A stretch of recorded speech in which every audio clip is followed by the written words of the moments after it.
Addiction and the dopamine seesaw, how to break addictions, how I've worked through my own addictions with a very addictive personality. So many of you guys watching will have addictions to stuff. Now, addictions can vary. They don't have to just be addictions to alcohol or drugs or anything like that. They can be addictions to shopping. They can be addictions to food. They can be addictions to complaining, negativity. We all have these loops that we find ourselves in. And one of the things I've found in working with a lot of individuals that are at the higher level, or people that are very ambitious, they tend to have addictive personalities. And I think with that, it's a double-edged sword. Because on one hand, you have these people that, when they hyper-focus onto the right things, they can make a ton of progress. Equally, under pressure and stress, you can hyper-focus on the wrong things and find yourself down a very slippery slope.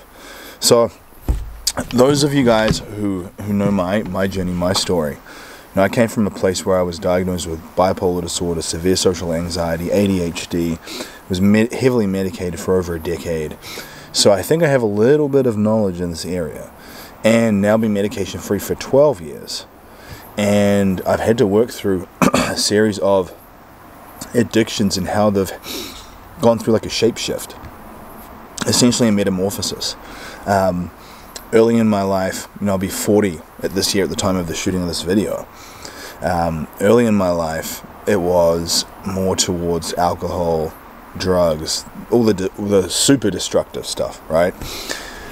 As I got older, it almost became like a chemical dependency on the pharmaceuticals.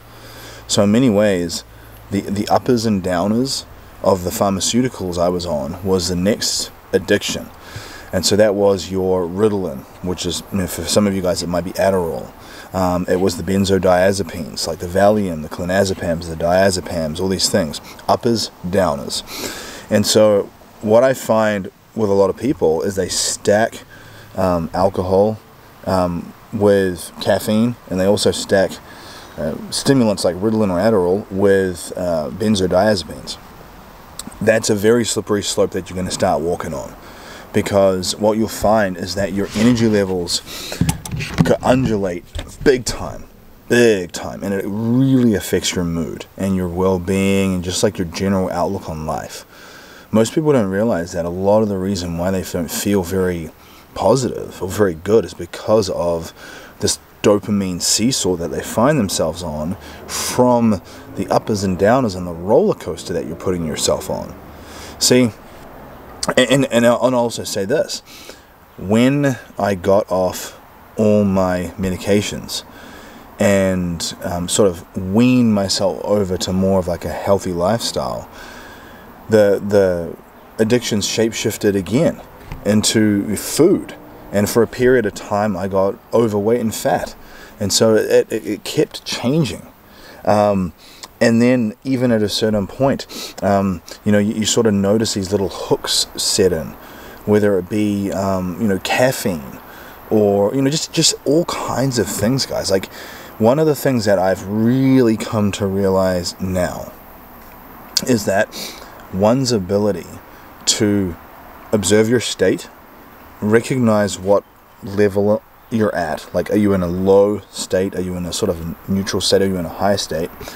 And then walk through certain steps, certain rituals to get yourself from that low state to a normal state, to a better state. That's why every day you guys will see me doing, an early wake up. You'll see me doing some Superman push-ups in the morning. You'll see me training most days of the week. You'll see me getting steps and walking. Through the day, if I feel like my energy's dipping, I bust out some barbell burpees or some more Superman push-ups or something like that. The take-home point, and this took me a long time to understand, was that very often if your state mentally is not very good, you need to move your body to then alter your chemical state mentally. See, most people try and solve their problems by the same logic and rationale that they thought to get themselves in there in the first place. And that's not going to get you out of it. Very often, you need to essentially manipulate your dopamine and your neurochemicals in a positive way. And so this dopamine seesaw is kind of like, you do something, whether it be like you shop or you eat some junk food or you drink or you do some type of drug or something. And in the short term, it gives you some type of like chemical response that makes you feel good. But the downside is that when you do all the external things, like when you're adding the drug or you're taking the food or you're doing something outside of you, you're going to have that rebound effect, that seesaw, where you get the spike, but you also get the crash. And then what happens is that's where addiction kind of sets in, because you're seeking to just get to normality again. And very often before you know it, guys, the things that used to give you pleasure, now you just need them to literally just function, to just be normal. And that is a bad place to be. And I've been there many, many times, and I know it's not easy. But the point here is that one of the reasons why I train every day and I move my body and I eat really clean, that's one of the things that I tell you, is that food is like software and your body is the hardware. Are you putting a virus onto your hardware? Just like a computer. If you get a virus on your computer, you're not going to blame the computer. The stupid computer is broken. No, it's got a virus. It's not working properly. It's the same thing when you are not feeling well and you're not mentally performing well. Equally, if you put a good operating system update on that computer, is it going to work better? Of course. Your body and your mind are the same. So that's why, some people will almost poke and make fun at fitness people and health people. Oh, you're orthorexic, like you're obsessed with eating healthy. No, I'm obsessed with feeling good. Like, most people don't even understand that the junk food and the cookies and the donuts and all the things that, like, some of these people will say, oh, like, don't be so strict. You got to, all the things that you hear people say. They poke fun at people that are, like, overly healthy. But I think some of these people just understand that these foods really, really affect your psychology. And that, for me, is the bottom line. It's not so much, oh, I'm obsessed with having abs. It's more so I want to feel good. I don't want to feel like crap. And so most of the time you have to make those decisions. And the take-home point here is that with addictions, it's going to shapeshift. It's going to go through a metamorphosis from one thing to the next, to the next, to the next, until you start to have that identity shift. First of all, I think getting around a group of people that have better habits, that's so important. So whether it's getting into masterminds, paid groups, mentors, getting into ecosystems where people don't have those bad habits, really, really important. Also, not having access to these things in your house. Like, don't bring the junk food into your house in the first place. If you're hooked on the medications, like, wean yourself away and don't have them stashed in a closet in your house. Because under pressure and stress, you're going to go straight for that stuff. I can't do that. Like, I have to have the all or nothing approach. Because if I try moderation, like, everything in moderation is just a line that makes me absolutely cringe. Because most people cannot moderate. Most people. And there's a lot of things that you shouldn't even be moderating. Honestly. And so that's the first thing. And then the other point is that you have to understand that you can stimulate that dopaminergic, that neurochemical effect from within. So that's why I think exercise is a massive lever. Exercise, like weight training, moving your body, getting your heart rate up, going for 10 to 20 minute walks every day in some way, shape or form, and making sure that your diet is as clean as possible. Man, I mean, all of those things are so important. Like, if you don't do these things, you are not going to feel good. And then there's obviously a lot of components to this, but I wanted to give you an overview. I would love to hear from you.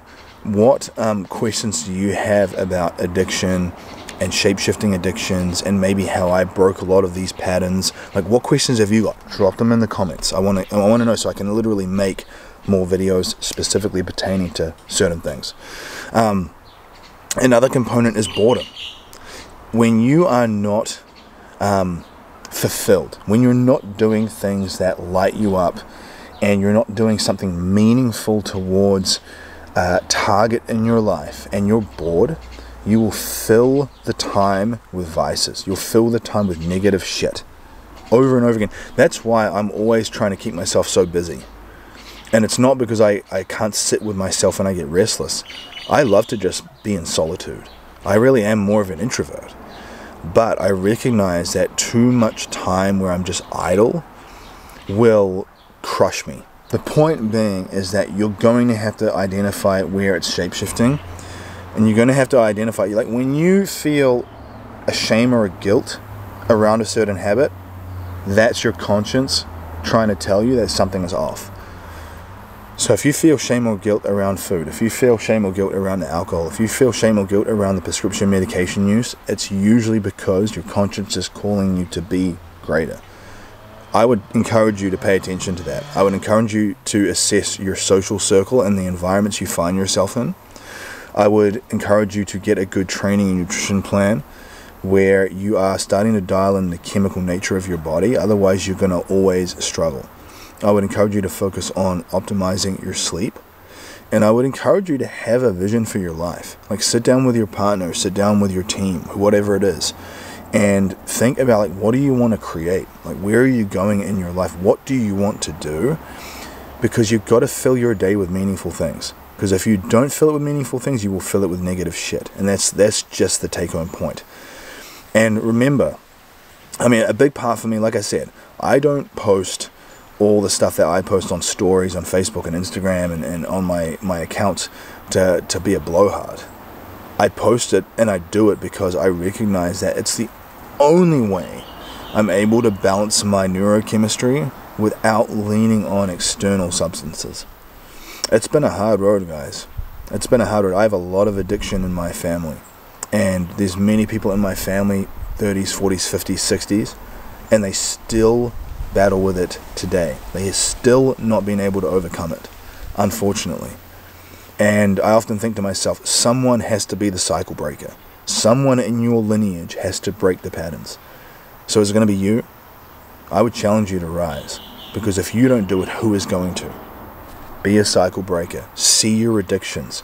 Observe them shape-shifting. Recognize that they most likely lie in things that are socially acceptable, like food, like complaining, like alcohol. Can you break the pattern? Get around people that break patterns. See your addictions. Do something about it.